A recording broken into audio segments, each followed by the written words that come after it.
வணக்கம். Gold, silver நார்மலா இந்த மாரி ஜியோ பொலிட்டிக்கல் டென்ஷன் வரும்போது கன்டினியூஸா இன்கிரீஸ் ஆகும். ரொம்ப வேகமாவும் வால்யூம் அதிகமாகியும் இன்கிரீஸ் ஆக ஆரம்பிக்கும். ஆனா, இப்போ ரீசென்ட்டா செவ்வாய்க்கிழமை நமக்கு equity market trading holiday. So, அந்த டைம்ல வந்து பார்த்தீங்கன்னா, குளோபல் மார்க்கெட் அமெரிக்காவோட கோல்டு, சில்வர் பெரிய அளவுக்கு ஃபால் இருந்தது. சில்வர் 10% கிட்ட ஃபால் ஆச்சு. கோல்டு நியர்லி 3 டூ 4% கிட்ட இறங்குச்சு. அ எல்லாருக்கும் ஒரு பெரிய ஷாக். என்னன்னா, மார்க்கெட் எப்பல்லாம் மார்க்கெட்ல குளோபலாவே எப்பல்லாம் நெகட்டிவ் நியூஸ் வருதோ, அப்பல்லாம் கோல்டு, சில்வர் இன்கிரீஸ் ஆகுறத தான் நம்ம பார்த்துருக்கோம். அதுவும் அது மட்டும் இல்லாம கோல்டும், சில்வருக்கும் ஸ்பைக் இன்கிரீஸ் ஆகுறதுக்கு மெயின் அப்ஜெக்டிவ் என்னன்னா, ஜியோ பொலிட்டிக்கல் டென்ஷன். ஏன்னா, இந்த குளோபலா ஈக்விட்டி மார்க்கெட்ல இருக்கிற ஃபண்ட் எல்லாத்தையும் எடுத்துட்டு வந்து அங்கருந்து செல் பண்ணிட்டு, அத கோல்டு, சில்வர் சேஃப் ஹேவன் இன்வெஸ்ட்மென்ட்ல அ இன்வெஸ்ட் பண்ணுவாங்க. ஸோ, அதனால என்ன பண்ணுவாங்கன்னா, இந்த மாரி நெகட்டிவ் நியூஸ் வரும்பொழுது கோல்டு, சில்வர்ல வந்து இன்வெஸ்ட்மென்ட்ட சூஸ் பண்ணுவாங்க. ஆனா, இப்போ நடந்த இந்த விஷயம் என்னன்னா, அப்படியே ஸ்ட்ரெய்ட் ஆப்போசிட்டா மாறியிருக்கு. ஏன் கோல்ட், சில்வர் இந்த ஈரான், அமெரிக்கா, இஸ்ரேல் பிரச்சனை ரொம்ப பீக்ல இருக்கும்போது இறங்குச்சு? இப்ப வரைக்குமே அது நெறைய பேருக்கு அதுக்கான விடை தெரியாம தான் யோசிச்சுட்டு இருக்காங்க. இதுல இன்னொரு விஷயம் என்னன்னா, இது தெரிஞ்சுக்கிட்டோம் அப்படின்னா, கோல்டு, சில்வர் இப்ப இந்த மாரி ஒரு பிரச்சனையில தொடர்ந்து இன்வெஸ்ட் பண்ணலாமா? இல்ல ஆல்ரெடி ப்ராஃபிட்ல இருக்கிறத ஹோல்ட் பண்ணலாமா? அதுக்கான முடிவு எடுக்கிறதுக்கும் உங்களுக்கு ஹெல்ப் பண்ணும். இப்போ சென்னை ட்ரேடிங் அகாடமி சப்ஸ்கிரைப் பண்ணி வாட்ச் பண்ணுங்க. வர சனிக்கிழமை காலையில ட்ரெய்னிங் செஷன் இருக்கு. டைரக்ட் ட்ரெய்னிங் செஷன் தாம்பரம் சாலையூர்ல. அதுக்கான ரிஜிஸ்டர் பண்ணக்கூடிய லிங்க் வீடியோவோட டிஸ்கிரிப்ஷன்ல இருந்து நீங்க யூஸ் பண்ணிக்கங்க. டெலகிராம் குரூப்போட லிங்க்கும் டிஸ்கிரிப்ஷன்ல இருந்து நீங்க யூஸ் பண்ணிக்கலாம். ஸோ வீடியோக்குள்ள போகலாம். இப்போ ஃபர்ஸ்ட்டு விஷயம் என்னன்னா, நார்மலா இந்த மாரி ஒரு ஜியோ பொலிட்டிக்கல் டென்ஷன் இருக்கும்போது, கோல்டு, சில்வர் இன்கிரீஸ் ஆகும். ஆனா, இது இருக்கிறதுலயே மோசமான ஒரு பிரச்சனை. அதாவது அமெரிக்கா தான் உலகத்திலே நம்ம ஒரு பெரிய வல்லரசு அப்படின்றத எல்லா கண்ட்ரியுமே நம்பிட்டு இருக்காங்க. பட் ஈரான் இன்னைக்கு உலக பொருளாதாரத்தையே ஸ்தம்பிக்க வச்சிருக்கிறாங்க. ஏன் அப்படின்னா, அந்த ஹார்மஸ்ன்ற அவங்களோட கடல் வழி போக்குவரத்த கம்ப்ளீட்டா ஸ்டாப் பண்ணி வச்சிருக்கிறது. இன்னைக்கு அமெரிக்காவே பயப்படக்கூடிய அளவுக்கு இது ஒரு பெரிய பிரச்சனையா இருக்கு அப்படின்னு சொல்லலாம். இதுல இன்னொரு விஷயம் என்னன்னா, யூரோப் யூனியன் வந்து இன்னைக்கு கம்ப்ளீட்டா அவங்களோட எக்கனாமிக் வந்து அப்படியே முடங்கி போயிருக்கு அப்படின்னு கூட சொல்லலாம். மிடில் ஈஸ்ட்டு, யூரோப்பு, அ ரொம்ப மேஜர் ஏவியேஷன் ரூட்டா இருக்கட்டும், இல்ல கடல் வழியா இருக்கட்டும், எல்லாமே ஒரு பிரச்சனையில இருக்கு. இந்த மாதிரி ஒரு சிச்சுவேஷன்ல அதாவது இதுக்கு முன்னாடி கடந்த ஒரு 10 டூ 20 இயர்ஸ்ல இல்லாத அளவுக்கு ஒரு பெரிய பிரச்சனை நடந்துட்டு இருக்கும்போது, கோல்டு, சில்வர் ஏன் இறங்குச்சு? சும்மா இருக்கும்போதெல்லாம் நல்லா இன்கிரீஸ் ஆச்சு. 2025ல இந்த டாரிஃப் பிரச்சனை அது இதுன்னு நம்ம நெறைய விஷயத்த சொன்னாலும், மோர் தென் 100% கோல்டு, நியர்லி 200% சில்வர் இன்கிரீஸ் ஆச்சு. ஆனா இந்த மாரி ஒரு பிரச்சனை இல்ல. எப்பயுமே இன்கிரீஸ் ஆகும்னு எதிர்பார்க்கிற கோல்டு, சில்வர் ஏன் ஃபால் ஆச்சு? இதுக்கு முதல் விஷயமா நம்ம பார்க்க போறது என்னன்னா, இந்த கடல் வழி போக்குவரத்து ஹார்மஸோட ரூட் வந்து ஈரானோட கண்ட்ரோல்ல இருக்கு. இந்த இப்போ நம்ம கண்ட்ரி எடுத்துக்கிட்டோம்னா, நியர்லி ஒரு 20 டூ 30% க்ரூட் ஆயில் நம்ம இந்தியாவுக்கு தேவையான பெட்ரோலியம் ப்ராடக்ட்ஸ் வந்து இந்த ரூட்ல தான் நம்ம இம்போர்ட் பண்றோம்.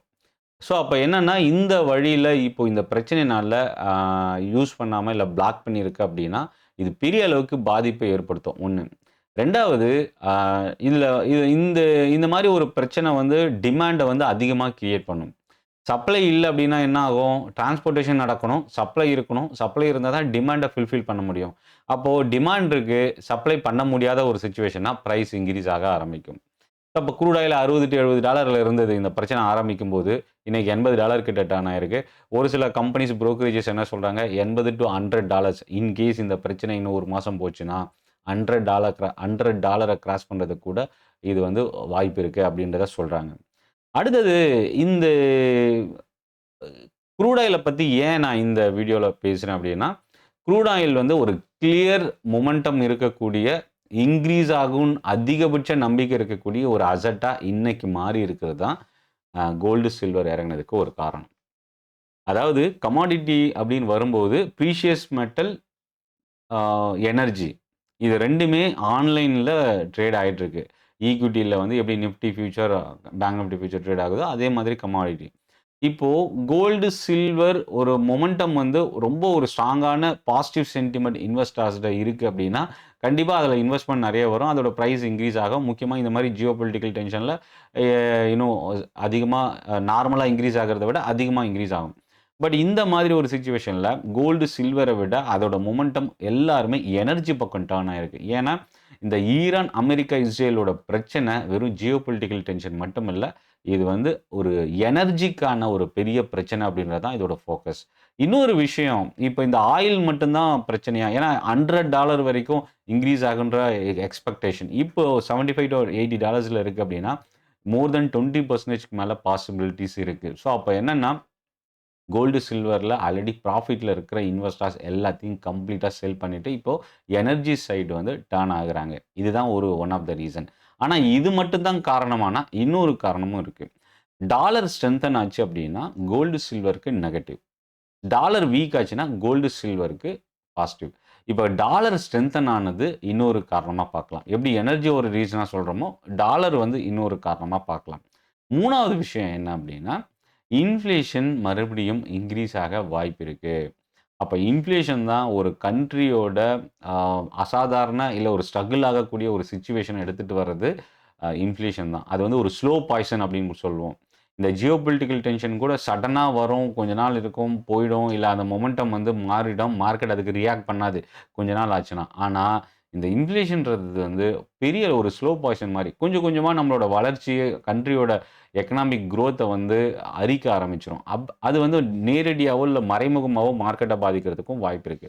ஸோ அப்ப என்னன்னா, இன்ட்ரெஸ்ட் ரேட் குறைக்கிறதோட அந்த ஃபியூச்சர் ஃபோர்காஸ்டிங் சேஞ்ச் ஆகுறதுக்கு வாய்ப்பு இருக்கு. இந்த ஜியோபொலிட்டிக்கல் டென்ஷன்னால.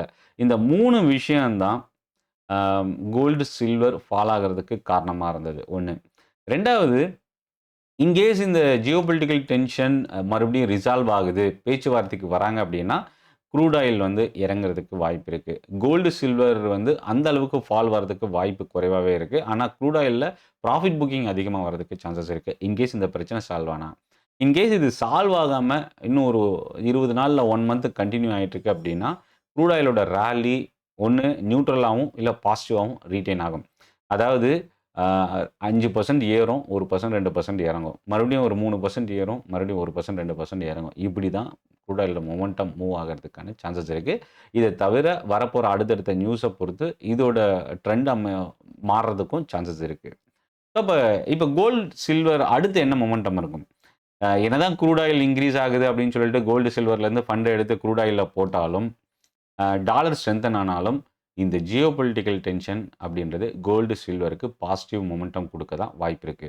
எப்பல்லாம் அசாதாரண சிச்சுவேஷன் உலக அளவுல வருதோ, அப்போ ஈக்விட்டி மார்க்கெட்லேருந்து வெளியில வர ஃபண்டு கோல்டு, சில்வர்லயும் உள்ள போகறதுக்கு வாய்ப்பு இருக்கு. ஸோ அப்ப என்னன்னா, டைவர்சிஃபைடு அப்படின்றது ரொம்ப இம்பார்ட்டன்ட். இன்னும் ஒரு இன்வெஸ்டர் என்கிட்ட கேட்ட ஒரு கொஸ்டின்னா, மார்க்கெட் ஃபால் ஆகுது. இந்த ரிஸ்க்க குறைக்கிறதுக்கு என்ன பண்ணலாம்? ஸோ அப்ப என்ன பண்ணலாம்னா, உங்களோட உங்களோட போர்ட்ஃபோலியோல வந்து ஒரு போர்ஷன் வந்து நீங்க என்ன பண்ணலாம்னா, கோல்டு, சில்வர் ஆட் பண்ணலாம். அ டெட்ல ஆட் பண்ணலாம். ஸோ இந்த மாரி பண்ணும்போது உங்களோட போர்ட்ஃபோலியோட ரிஸ்க்க வந்து குறைக்கலாம். பட் கம்ப்ளீட்டா ரிஸ்க்க வந்து அவாய்ட் பண்ண முடியாது. மறுபடியும் மார்க்கெட் பவுன்ஸ் பேக் ஆகும்போது, நம்ம மறுபடியும் நம்மளோட போர்ட்ஃபோலியோ ரெக்கவர் ஆகுறதுக்கான சான்சஸ் இருக்கு. ஆனா, ஆல்ரெடி பெரிய ஃபால்ல இருக்கும்போது, இந்த இடத்துல போய் நீங்க அ டெட் ஃபண்டையோ, இல்ல கோல்டு, சில்வரோ ஆட் பண்ணும்போது, மார்க்கெட் ரெக்கவர் ஆகும்போது, ஃபால் ஆன வேகம் லாஸ விட ரெக்கவர் ஆகும்போது ப்ராஃபிட் குறைவா வரதுக்கும் வாய்ப்பு இருக்கு. ஸோ அதனால இது வந்து நார்மல் மார்க்கெட் சினாரியோல நீங்க டைவர்சிஃபிகேஷன் பண்றது தான் பெட்டரா இருக்கும்.